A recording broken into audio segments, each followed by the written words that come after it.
তো গাইস, দেখতে পাচ্ছেন আমার মাথায় একটা চালের বস্তা আছে। তো চালের বস্তাটা কি চালের বস্তা সেটা তোমরা কমেন্টে জানাও। আর তোমরা ভাবছো যে কি চালের বস্তাটা মাথায় কেটে নিয়েছো কেন?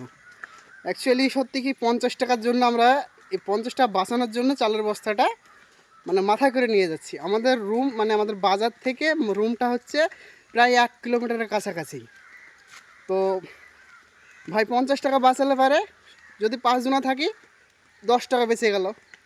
তাহলে 10 টাকা বাঁচানোর জন্য এত দূর হাঁটছি। এবার ভাবছো মানে কষ্ট করে এত টাকা 10 টাকা বাঁচানোর জন্য কষ্ট করে এত দূর নিয়ে যাওয়ার কী দরকার ছিল? সেটা নয় ভাই, গোটা দিমান খেটে যত টাকা পাই পাওয়ার সেই পাওয়ার টাকা মানে প্রবাসীদের টাকা 1 টাকাও মানে খুব মূল্যবান। তো যারা যারা বিদেশে আসো না তারা বুঝবে না, আর যারা ভাই বিদেশে আসো মানে আমাদের মতন যারা বাইরে থাকো তারাই বুঝবে। তো যাই হোক, ভিডিওটা ভালো লাগলে একটু লাইক কমেন্ট শেয়ার করবা।